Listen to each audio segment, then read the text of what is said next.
Dans un monde où le tumulte de nos pensées peut parfois nous submerger sans prévenir, notre esprit devient ce champ de bataille silencieux où émotions et jugements erronés se croisent, menaçant notre paix intérieure. Cette vidéo ne se contentera pas de vous rappeler l'importance cruciale de la santé mentale, elle vous propose un véritable voyage initiatique à travers les principes intemporels du stoïcisme, une philosophie millénaire, puissante de simplicité, qui vous offre non seulement des outils concrets, mais une transformation profonde et durable. Imaginez pouvoir déjouer ce qui vous fait perdre le contrôle, dompter vos tempêtes intérieures pour ne plus subir vos réactions, mais choisir avec lucidité chaque réponse que vous adressez au monde. Nous allons explorer ensemble 11 clés essentielles, pas des solutions abstraites, mais des pratiques quotidiennes. Des réflexions qui façonnent votre mental et renforcent votre résilience. Ces clés vous apprendront à vous libérer du poids. Attendez-vous à ressentir cette tension intérieure entre ce que vous subissez et ce que vous pouvez maîtriser.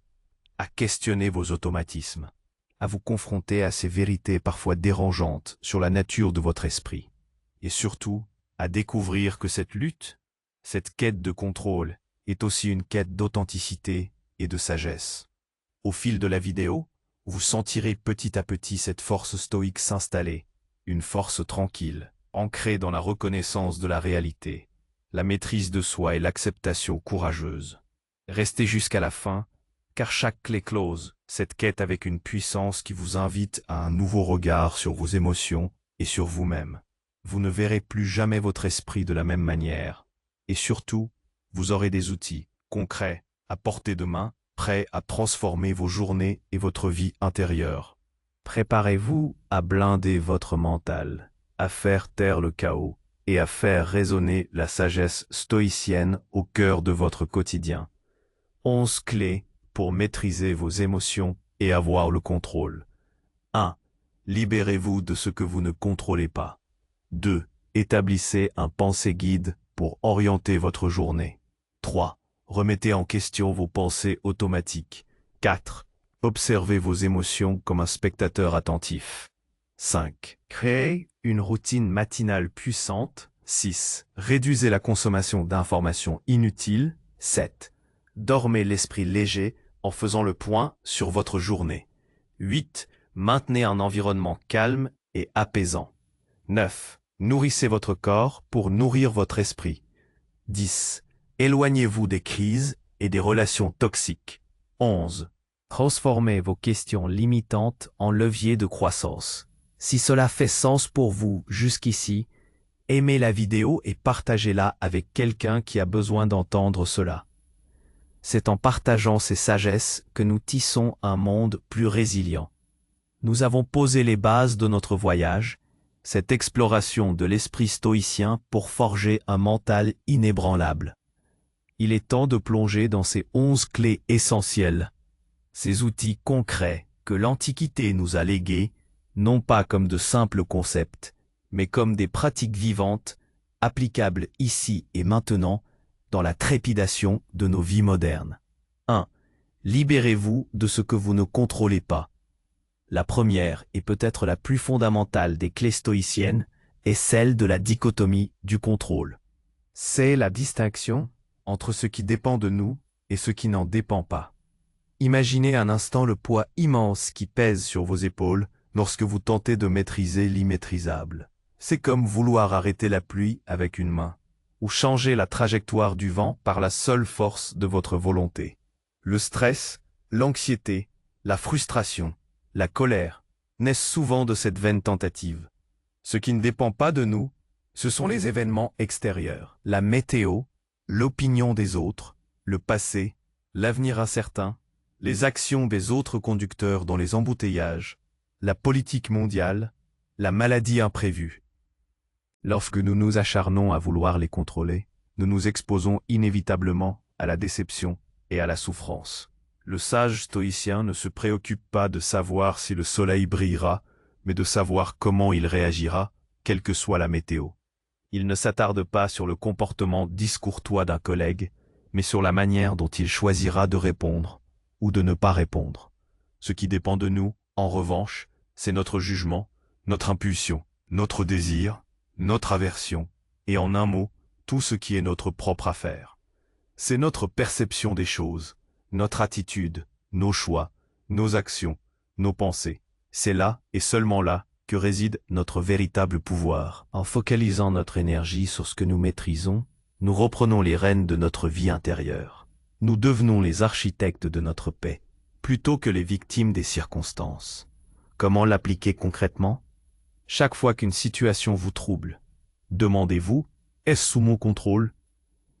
Si la réponse est non, alors votre tâche n'est pas de changer l'événement, mais de changer votre perspective, votre réaction à cet événement. Acceptez ce qui est inévitable et dirigez votre énergie vers votre seule vraie liberté, la liberté de choisir comment vous allez y faire face. C'est un exercice quotidien, une discipline mentale qui, au fil du temps, érode l'emprise des préoccupations inutiles et libère une quantité inestimable d'énergie mentale.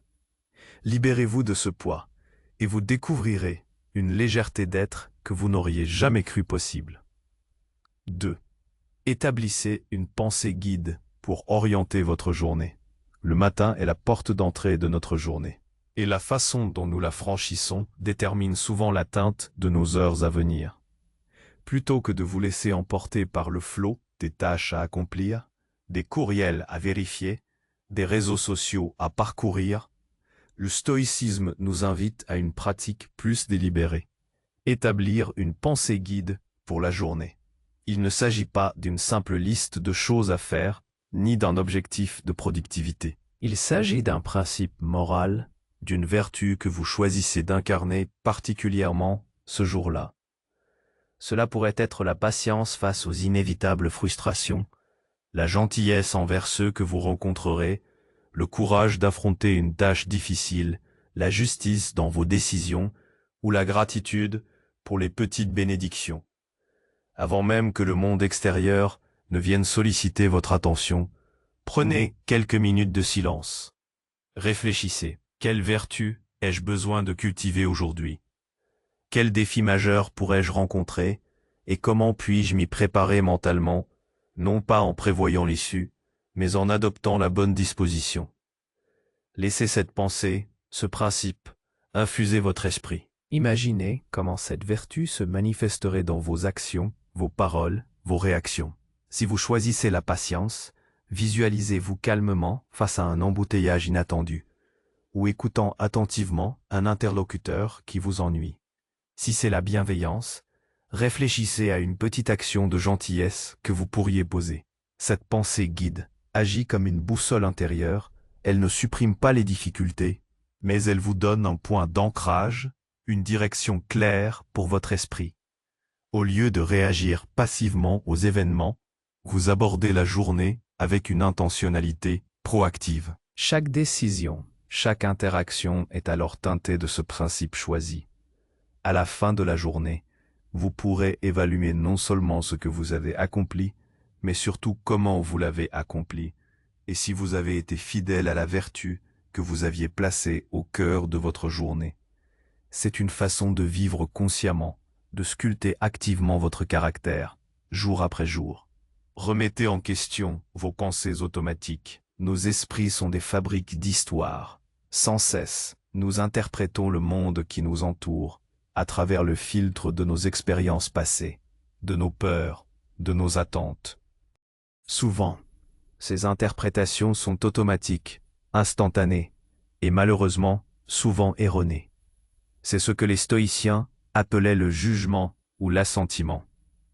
Épictète disait, « Ce qui trouble les hommes, ce ne sont pas les choses, mais les jugements qu'ils portent sur les choses. » Imaginez cette scène. Un collègue ne vous salue pas dans le couloir. Votre première pensée automatique pourrait être « Il m'évite, il m'en veut. J'ai dû faire quelque chose de mal. » Cette pensée engendre immédiatement de l'anxiété, de la tristesse, de la suspicion. Mais qu'est-ce qui est vrai dans tout cela? Le fait est qu'il ne vous a pas salué. Le reste est votre interprétation. Peut-être était-il préoccupé, peut-être ne vous a-t-il pas vu, peut-être était-il pressé. La clé stoïcienne, ici, est de développer la discipline de l'assentiment. Ne pas donner notre accord immédiat à la première impression qui se présente à notre esprit. Lorsque vous ressentez une émotion forte, faites une pause. Devenez un détective de vos pensées. Distinguez le fait de l'opinion, l'événement de votre jugement. Demandez-vous, est-ce une vérité objective ou une histoire que je me raconte? Y a-t-il d'autres interprétations possibles? Ce processus de remise en question vous donne un pouvoir immense. Il vous permet de créer un espace entre l'événement et votre réaction. Au lieu d'être un robot programmé par vos automatismes, vous devenez un observateur conscient, capable de choisir votre réponse. En challengeant ces pensées limitantes, ces jugements hâtifs, vous déconstruisez les fondations mêmes de votre anxiété et de vos émotions négatives. Vous apprenez à voir le monde avec plus de clarté et à réagir avec plus de sagesse et de sérénité. C'est une véritable révolution cognitive qui vous attend. Une fois que vous aurez décidé de ne plus être la marionnette de vos pensées automatiques. Observez vos émotions comme un spectateur attentif.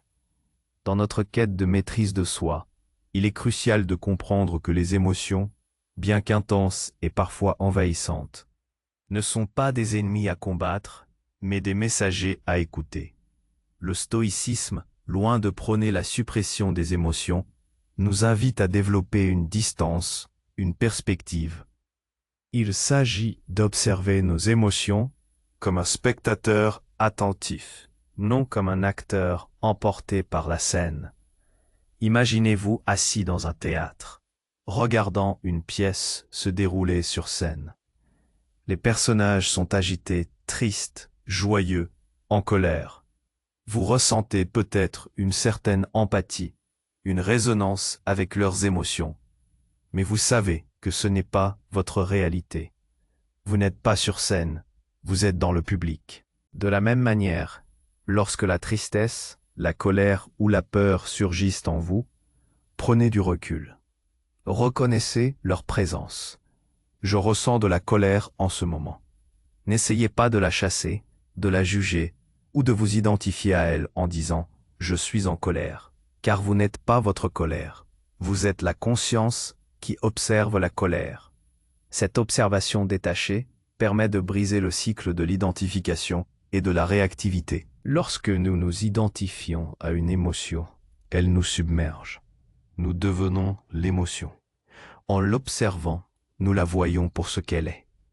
Une impulsion passagère, une information qui nous traverse, tout comme les nuages traversent le ciel.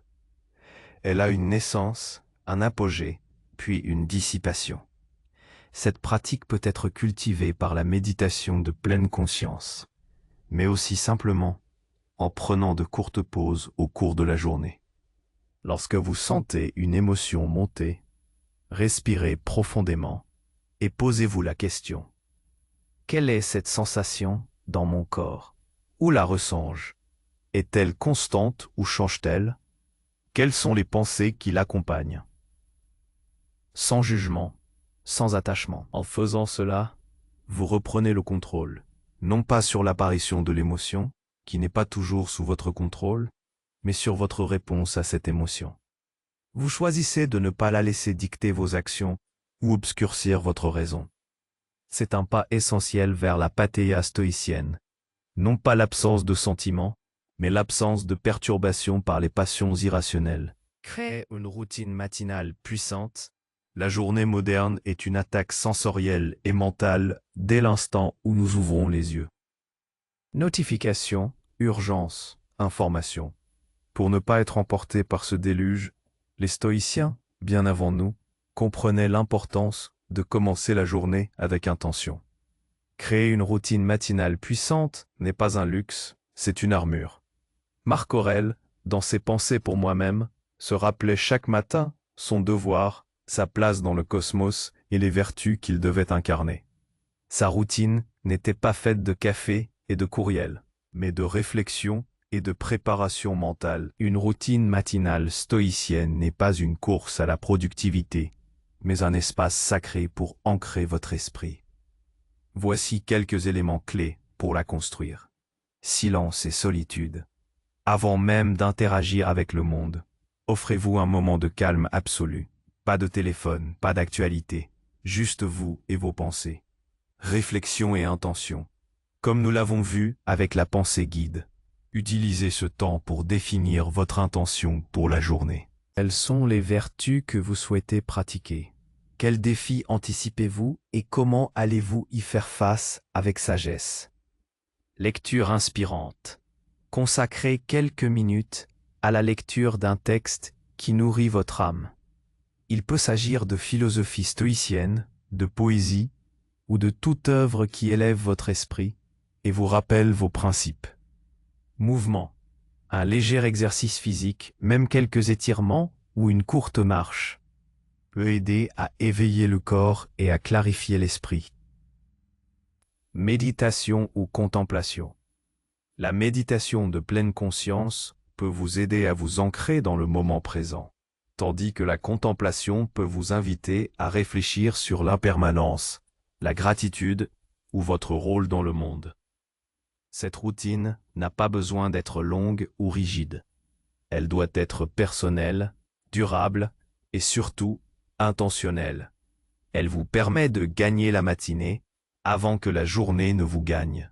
Elle crée une fondation solide pour votre paix intérieure, renforce votre discipline et vous prépare mentalement à affronter les inévitables imprévus avec une sérénité stoïque. En blindant votre esprit dès les premières heures, vous équipez votre citadelle intérieure pour résister aux assauts du chaos extérieur. 6. Réduisez la consommation d'informations inutiles. Nous vivons à l'ère de l'information, mais aussi de la surcharge informationnelle. Nos écrans déversent un flot incessant d'actualités, de réseaux sociaux, de divertissements, de notifications. Nous sommes connectés 24h24, 7 jours 7, et pourtant, cette hyper-connectivité nous déconnecte souvent de l'essentiel, notre paix intérieure et notre capacité de réflexion profonde. Le stoïcisme nous invite à une forme de jeûne mental, à réduire la consommation d'informations inutiles. Sénèque nous mettait déjà en garde contre la dispersion de l'esprit par une multitude de livres sans substance. Aujourd'hui, cette dispersion est amplifiée à l'infini. Chaque titre accrocheur, chaque image choquante, chaque débat enflammé sur les réseaux sociaux réclame un fragment de notre attention, une étincelle de notre énergie mentale. Et la plupart de ces informations sont hors de notre contrôle. Comme nous l'avons vu, s'attarder sur des événements mondiaux lointains ou des drames personnels d'inconnus ne fait qu'engendrer de l'anxiété sans nous donner de pouvoir d'action réel. Négative ou sensationnaliste. Les algorithmes sont conçus pour nous montrer ce qui capte notre attention. Et malheureusement, le drame, la controverse et la peur sont des aimants puissants, inutiles à notre croissance. Combien de scrolls se traduisent par une véritable sagesse ou une amélioration de notre vie? Réduire cette consommation ne signifie pas devenir ignorant du monde. Il s'agit de devenir sélectif. Choisissez vos sources avec discernement. Préférez des analyses de fond à l'agitation des gros titres. Consacrez du temps à la lecture profonde, à l'apprentissage qui vous nourrit véritablement, plutôt qu'à la navigation superficielle. Mettez en place des temps morts numériques, des moments de la journée sans écran, des jours de détox des réseaux sociaux. Coupez les notifications inutiles. Protégez farouchement votre espace mental, car c'est là que réside votre capacité à penser clairement, à ressentir profondément et à décider sagement. Moins de bruit externe, c'est plus de clarté interne. C'est en faisant taire l'écho incessant du monde que vous pourrez entendre la voix de votre propre sagesse. 7. Dormez l'esprit léger en faisant le point sur votre journée. Le sommeil n'est pas seulement une nécessité physiologique. Pour le stoïcien, c'est aussi une opportunité de renouvellement de l'esprit, mais il est précédé d'un rituel essentiel, l'examen de conscience. Sénèque lui-même pratiquait cette habitude chaque soir, s'interrogeant sur ses actions, ses paroles et ses pensées de la journée. Le but n'est pas l'autoflagellation, mais l'auto-amélioration et la sérénité. Avant de sombrer dans le sommeil, accordez-vous un moment de recueillement. Prenez le temps de passer en revue votre journée, non pas avec un regard critique et accablant, mais avec une curiosité bienveillante et objective. Qu'est-ce qui s'est bien passé aujourd'hui? Quel moment de gratitude pouvez-vous reconnaître? Quelle petite victoire avez-vous remportée? Où aurais-je pu mieux faire? Y a-t-il eu des moments où vous avez manqué de patience, de gentillesse, de courage? Où avez-vous cédé à l'impulsivité ou à des jugements hâtifs? Comment ai-je appliqué mes principes stoïciens? Ai-je su me libérer de ce que je ne contrôlais pas? Ai-je remis en question mes pensées automatiques? Qu'ai-je appris? Chaque jour est une leçon. Identifiez les apprentissages, même les plus petits. Ce bilan quotidien est une puissante pratique de croissance personnelle. Il vous permet de tirer des leçons de vos erreurs sans vous y attarder indéfiniment. Il vous aide à reconnaître vos progrès et à nourrir un sentiment de gratitude. En identifiant les points à améliorer, vous ne vous endormez pas avec le poids de la culpabilité, mais avec l'intention claire de faire mieux demain. Ensuite, une fois cet examen effectué, pratiquez le lâcher-prise. Ce qui est fait est fait. Le passé ne peut être changé. Seule l'action future dépend de vous. Relâchez les tensions, les préoccupations. Confiez-vous à la nuit, sachant que vous avez fait de votre mieux et que demain est une nouvelle opportunité. Dormir l'esprit léger, c'est s'offrir un repos véritable et permettre à votre esprit de se régénérer pleinement, prêt à aborder la nouvelle journée avec une clarté et une force renouvelée. C'est une discipline de fin de journée qui scelle votre apprentissage et prépare votre conscience au repos bien mérité. Maintenez un environnement calme et apaisant. Notre environnement extérieur est le reflet et aussi l'influence de notre environnement intérieur. Un espace désordonné, bruyant ou surchargé peut se traduire par un esprit désordonné, agité et surchargé. Le stoïcisme, bien que se concentrant sur le monde intérieur, ne néglige pas l'impact de notre cadre de vie. Maintenir un environnement calme et apaisant est une extension de la discipline mentale. Pensez à votre citadelle intérieure, ce bastion de paix et de raison que vous construisez en vous. Un environnement extérieur ordonné et serein est comme les remparts protecteurs de cette citadelle. Si votre espace de travail est chaotique, si votre maison est encombrée, comment votre esprit pourrait-il trouver la clarté nécessaire à la réflexion stoïcienne, à l'observation calme de vos pensées et émotions? Quelques pratiques simples peuvent transformer votre cadre de vie, désencombrement, minimalisme, éliminer ce qui est superflu. Chaque objet que vous possédez réclame une part de votre attention, de votre énergie. Moins vous avez à organiser, à nettoyer, à vous soucier. Un espace épuré libère de l'espace mental. Ordre, chaque chose à sa place. Le simple fait de ranger votre bureau ou de faire votre lit le matin est une petite victoire sur le chaos. C'est une affirmation de contrôle sur votre environnement immédiat qui renforce votre sentiment de maîtrise de soi. Calme sonore, réduisez le bruit ambiant, coupez les notifications, choisissez des moments de silence, écoutez de la musique apaisante si cela vous aide à vous concentrer ou à vous détendre. Le silence est un luxe précieux dans notre monde moderne. Et il est essentiel pour la contemplation. Éléments naturels. Si tu veux, intégrer des éléments naturels dans votre espace. Une plante verte, la lumière du jour, des couleurs douces et naturelles peuvent avoir un effet profondément apaisant sur l'esprit. Votre environnement n'est pas juste un décor, c'est une extension de votre esprit. En prenant soin de votre espace physique, vous prenez soin de votre espace mental. Un environnement ordonné et serein favorise la concentration, réduit le stress, et vous aide à maintenir cette tranquillité d'esprit, si chère aux stoïciens. C'est un rappel constant que la maîtrise de soi commence souvent par la maîtrise de son environnement immédiat. 9. Nourrissez votre corps pour nourrir votre esprit. Le stoïcisme est une philosophie holistique qui reconnaît l'interdépendance du corps et de l'esprit. Les anciens le savaient bien. Mens sana en corpore sano. Un esprit sain dans un corps sain. Négliger votre corps, c'est compromettre votre capacité à penser clairement, à réguler vos émotions et à pratiquer la sagesse stoïcienne. Votre corps n'est pas simplement un véhicule. C'est le temple de votre esprit, l'instrument par lequel vous interagissez avec le monde. Si cet instrument est mal entretenu, il vibrera de manière discordante et votre esprit en subira les conséquences. Alimentation consciente, tempérance. Ce que vous mangez a un impact direct sur votre énergie, votre humeur et votre concentration.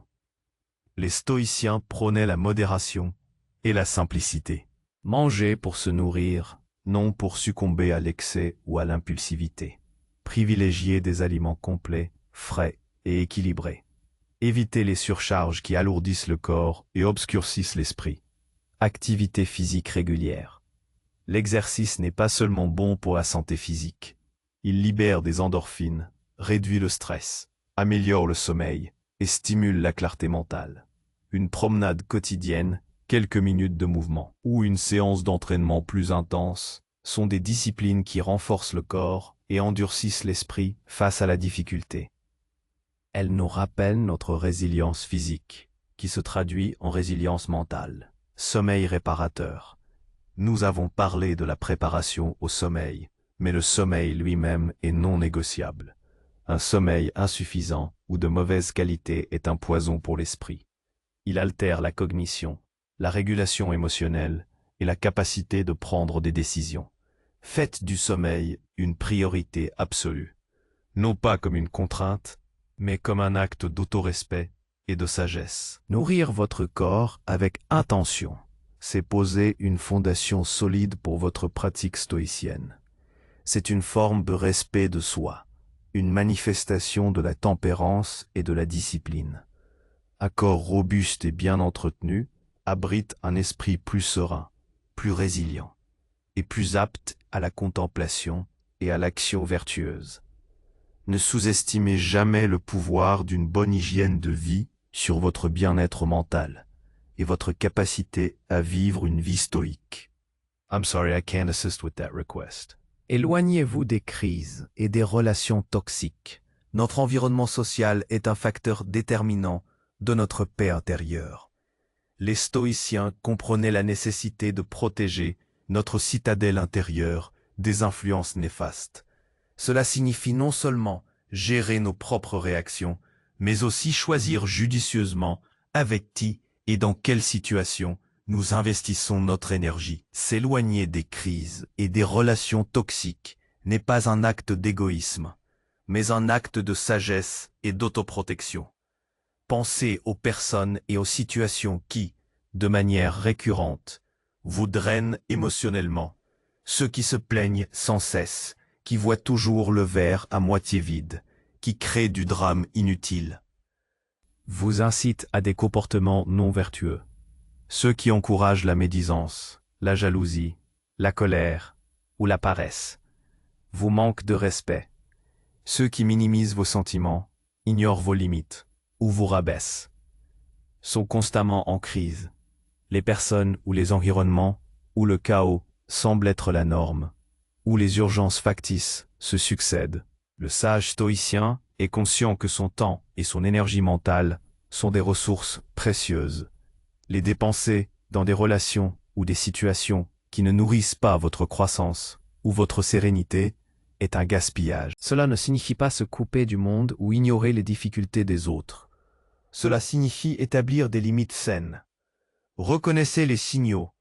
Soyez attentif à la façon dont vous vous sentez après avoir interagi avec certaines personnes ou participé à certaines discussions. Vous sentez-vous épuisé, agité ou au contraire, énergisé et serein? Définissez des limites claires, apprenez à dire non aux invitations qui ne vous conviennent pas, aux demandes excessives ou aux conversations qui virent au drame. Limitez votre temps d'exposition. Cherchez des compagnons de sagesse. Entourez-vous de personnes qui vous inspirent, qui partagent vos valeurs, qui vous encouragent à être meilleur. Sénèque insistait sur l'importance de choisir des amis qui vous aideront à progresser dans la vertu. Gérez votre exposition aux crises. Dans le monde numérique, cela peut signifier désactiver des fils de discussion, éviter certains groupes en ligne, ou simplement limiter votre consultation des actualités anxiogènes. Protéger votre espace mental des influences négatives n'est pas une fuite, c'est une stratégie active pour maintenir votre équilibre et votre capacité à agir avec raison et vertu. C'est un acte de courage que de se tenir à l'écart des tempêtes inutiles pour mieux naviguer sur les eaux de sa propre vie. En vous éloignant du chaos, vous créez l'espace nécessaire pour cultiver la paix. 11.